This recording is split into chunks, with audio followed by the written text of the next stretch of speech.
Bom dia, turminha. Bom dia, sexto ano. Como vocês estão? Estão bem? Nós vamos retomar o nosso estudo da unidade 3, porque nós paramos para fazer a nossa revisão para a nossa avaliação, né? Na unidade 3, nós vimos o conto popular, características de um conto popular até então, a estrutura de um conto popular, os exemplos de conto popular. Nós falamos um pouco também sobre oralidade e escrita, o texto escrito e o texto falado. E agora nós vamos lá para a página 95 e vamos falar sobre mito.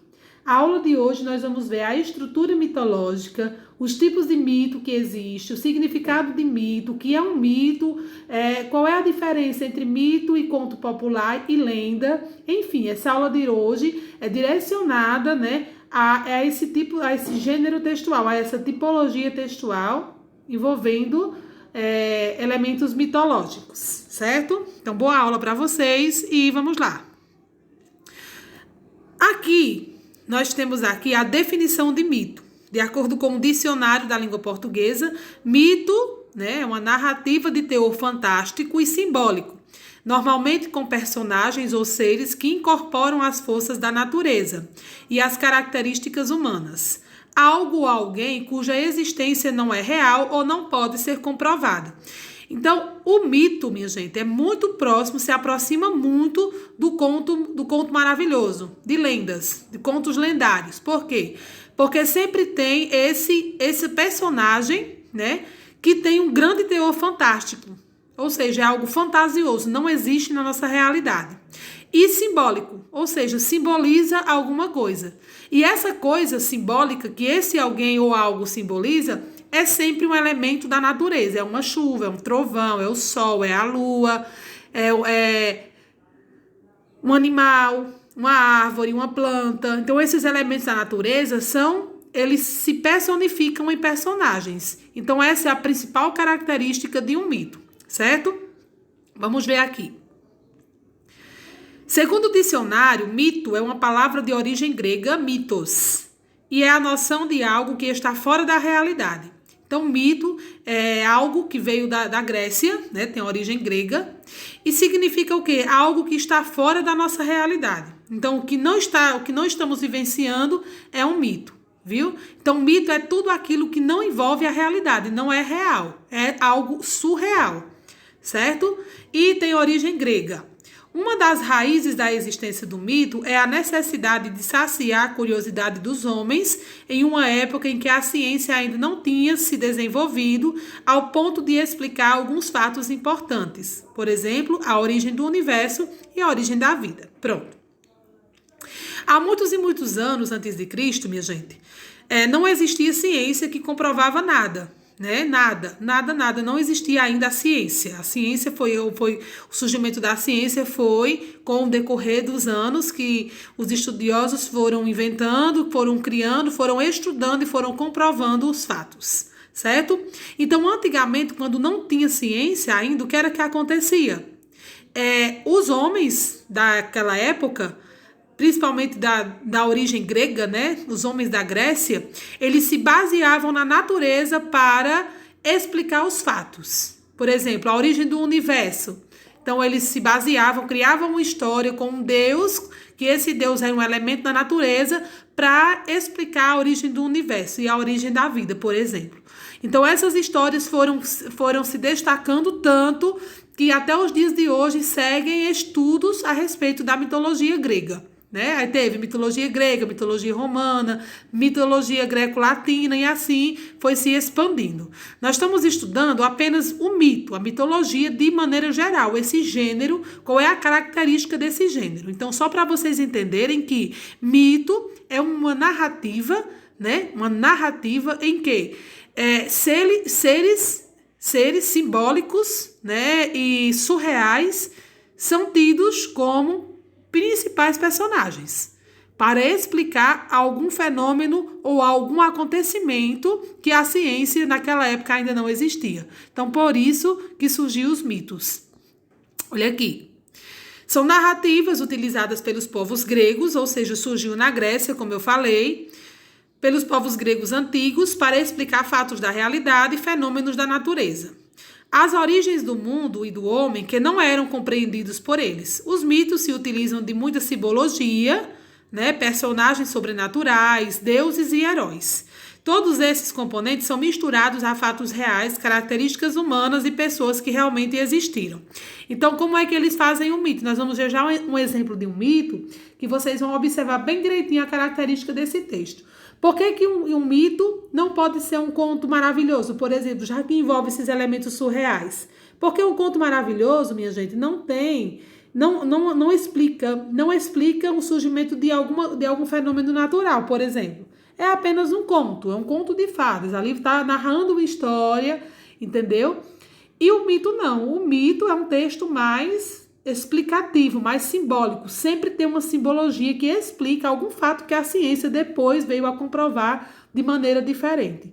Então, essa é a principal característica de um mito e de um conto. Nós vamos ver já essas características, viu? Só esperem um pouquinho. Mito nem sempre é utilizado na simbologia correta, porque também é usado em referências às crenças comuns, que não têm fundamento objetivo ou científico. Porém, acontecimentos históricos podem se transformar em mitos. Se tiver uma simbologia muito importante para uma determinada cultura. Os mitos têm caráter simbólico ou explicativo. São relacionados com alguma data ou uma religião.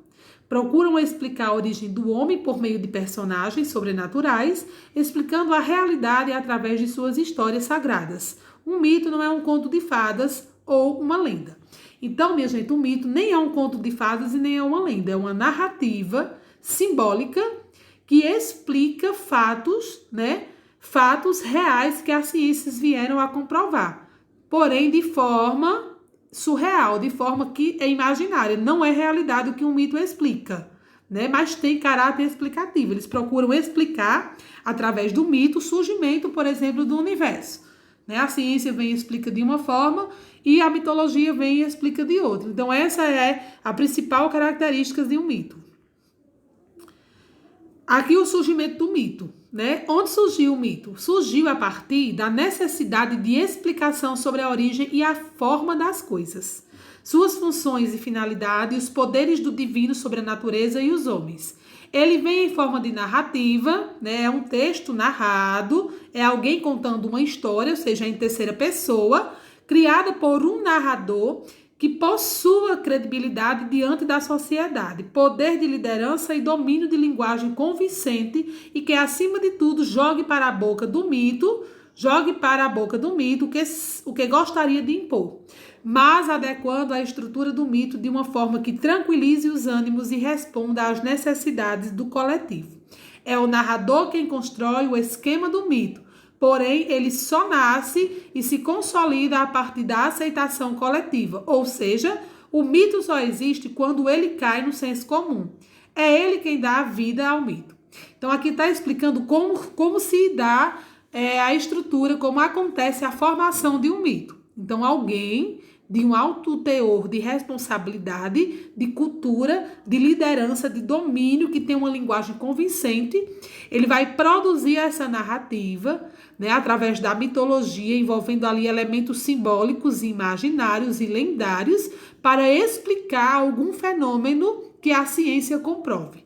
Através de quê? Através de seres imaginários, sempre envolvendo o real com o surreal, né? No mito sempre vai aparecer o quê? Uma pessoa com a cabeça de cavalo, que era um deus sol, por exemplo, a origem do sol. Um ser humano com a cabeça de uma águia, o deus da lua, o deus da terra. Enfim, ele sempre faz essa mesclagem do real com o surreal para compor a estrutura narrativa de um mito. O mito possui 3 funções. Primeira função é explicar. Então, existe no mito a função de explicar. Explicar o quê? Algum fato que aconteceu no passado, certo? Que foram apagados pelo tempo, como, por exemplo, uma constelação existe, porque há muitos anos crianças fugitivas e famintas morreram na floresta, mas uma deusa levou-as para o céu e transformou-as em estrelas. Então, é essa a função do mito. Por exemplo, olhar para o céu e explicar por que o Sol existe. Aí alguém ali vai escrever um mito, né, envolvendo elementos que existam e que não existam para explicar a fundação do Sol, a formação do Sol, por que o Sol existe, né? Então, olha aqui a explicação da uma constelação de estrelas. Para a mitologia, a constelação de estrelas, esse mito aqui foi alguém que escreveu e existe, viu? Né? Crianças fugitivas morreram na floresta e uma deusa, né, levou para o céu e transformou em estrelas. Então, o mito é isso, ele serve para explicar fenômenos da natureza de forma mitológica, de forma que não, a gente sabe que ciência não comprova mito. 2. Organizar. O mito organiza as relações sociais de modo a legitimizar e determinar um sistema complexo de permissões e proibições. O mito de Édipo, por exemplo, quem é Édipo? Édipo Rei, viu? Existiu esse mito chamado Édipo Rei. Existe em várias sociedades e tem a função de garantir a proibição do incesto, por exemplo. O castigo, destinado a quem não obedecer às regras, funciona como intimidação e garante a manutenção do mito. Então, o mito, pessoal, também tem essa função de organizar uma sociedade, de impor regras diante de uma sociedade através do mito. E, por último, ele tem a função de compensar. O mito conta algo que aconteceu e não é mais possível de acontecer, mas que serve tanto para compensar os humanos por alguma perda, como para garantir-lhe que esse erro foi corrigido no presente, oferecendo uma visão estabilizada da natureza e do meio que a cerca.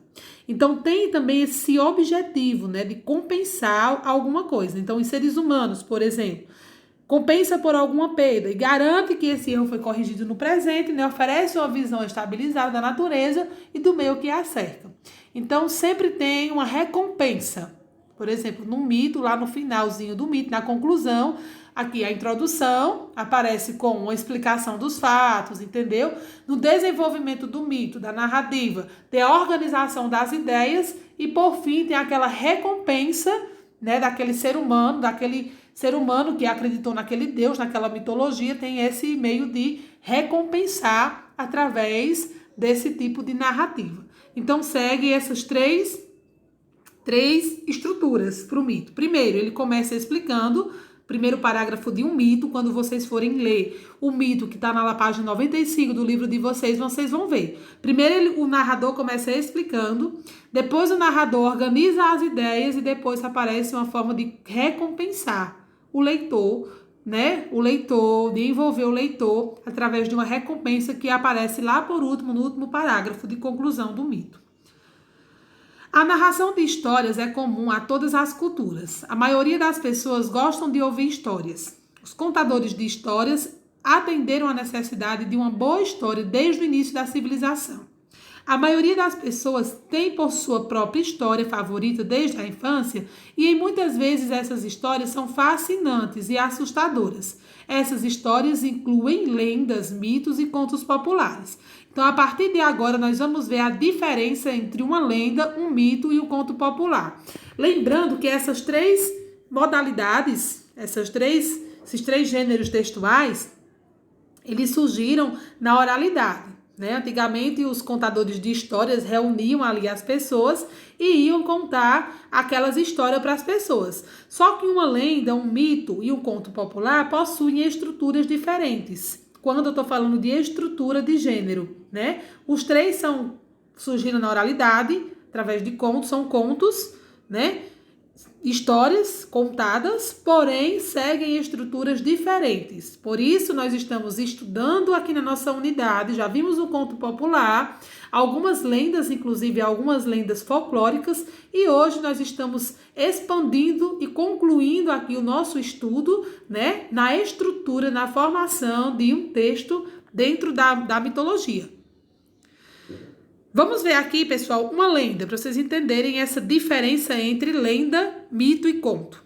Uma lenda é uma história semi-verdadeira. Então, dentro de uma lenda tem algo real, né? Que foi transmitida de pessoa para pessoa e tem significado ou simbolismo importante para a cultura em que se origina. Uma lenda geralmente inclui um elemento da verdade ou é baseado em fatos históricos, mas com qualidades míticas. As lendas geralmente envolvem personagens heróicos ou lugares fantásticos e muitas vezes abrangem as crenças espirituais da cultura que se originaram.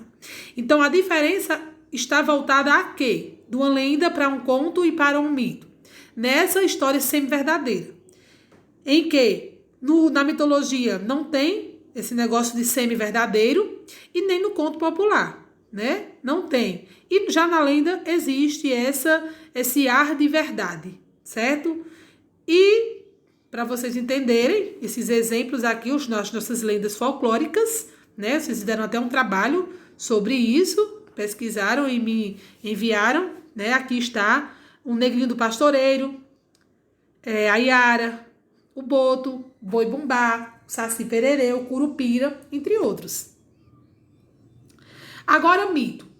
Vamos ver. Mito. Qual é a diferença de uma lenda para um mito? O mito é uma história baseada em tradição ou lenda. Então, já tem essa base em uma lenda.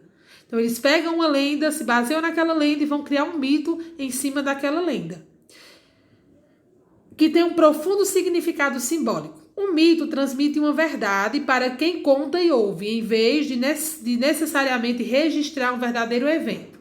Embora alguns mitos possam ser relatos de eventos reais, eles se transformaram por um significado simbólico ou mudaram-se no tempo ou no lugar.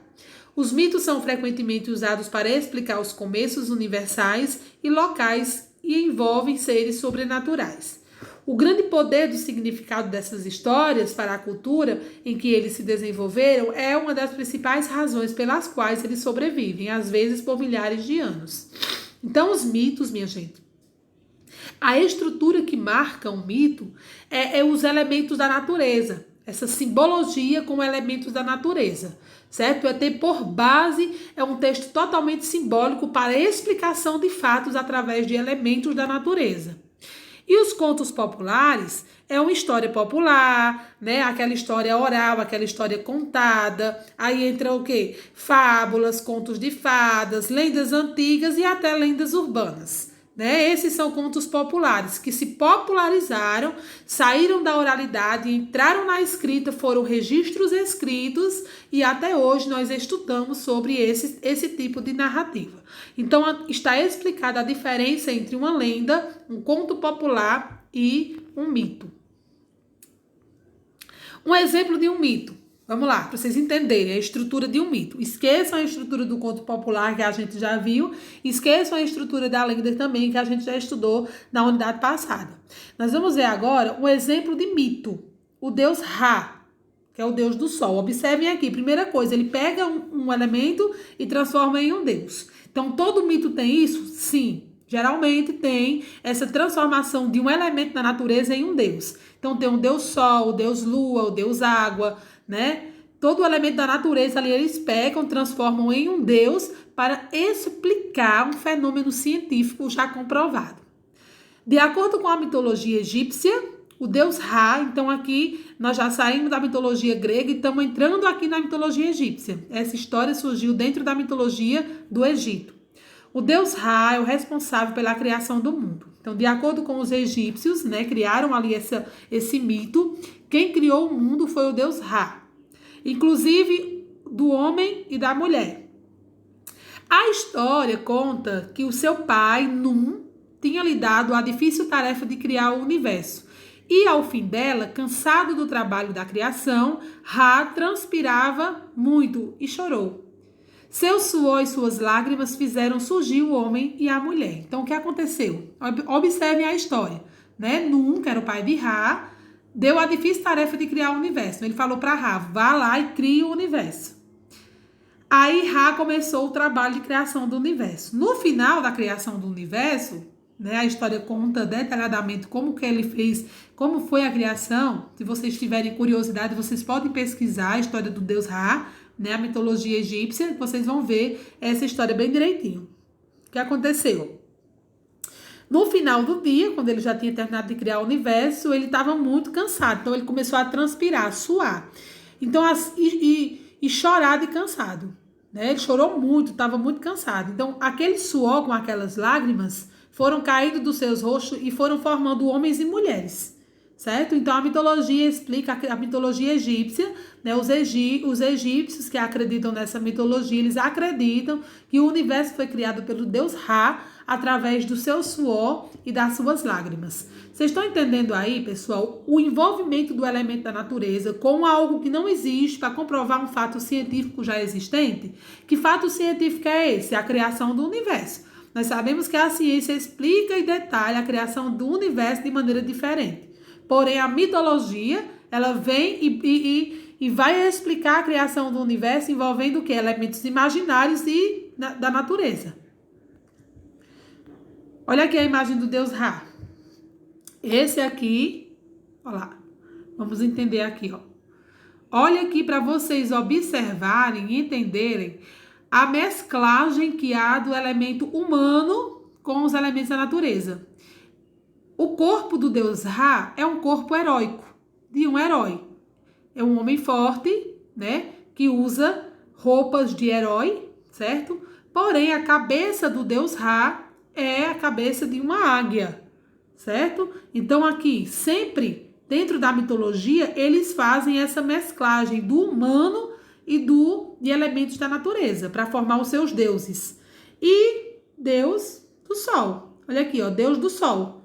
Então, o deus do Sol, para a mitologia egípcia, é esse aí, o deus Ra, que foi quem criou o universo, né? De acordo com a mitologia egípcia. Claro que isso não é verdade, é um mito. Mito é uma história que não existe, é um mito, é uma história lendária, simbólica, que está explicando através dos fatos, né? O que é a origem do universo.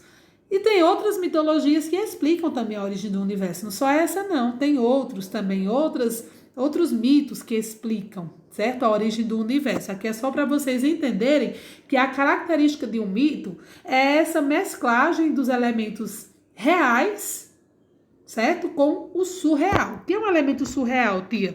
Um elemento surreal são elementos imaginários. Elementos que não existem na nossa realidade. Você nunca vai ver um super-herói desse jeito. Muito menos que seja o criador do universo, né? Com esse corpo e essa cabeça de águia. Então, isso aqui é a marca de um mito. E agora, vocês vão lá para a página 96, 97, onde tem um mito lá, um texto mitológico, que vocês vão fazer a leitura desse mito bem compassadozinha, uma leitura bem feita, certo? Para vocês entenderem a estrutura desse mito. Em seguida, vocês vão resolver as questões da página 98, onde tem o percurso no texto, as questões 1, 2 e 3. 98 e 99, que é os sentidos do texto, que é do 1 a 5. 99 e 100, a construção do gênero de 1 a 4. E 101, a comparação, apenas 1 e 2. Vocês vão fazer essas questões e na próxima aula eu vou vir com a correção dessas questões e detalhar, né, esclarecer as dúvidas que surgiram que surgiram desse conteúdo sobre narrativa mitológica. Pessoal, qualquer dúvida que vocês tiverem, podem me comunicar, certo? Estou à disposição no horário da aula, me comuniquem, me liguem, me mandem mensagem, façam de algum sinal, mas tirem as dúvidas que surgirem, ok? Então, por enquanto é só, em breve tem mais, até a próxima aula. Amanhã, aula de gramática, certo? Então, até a nossa próxima aula, façam as questões, estudem, vejam e revejam o vídeo e uma boa aula para vocês, certo? Fiquem com Deus, se cuidem e até o nosso próximo encontro. Tchauzinho, beijo!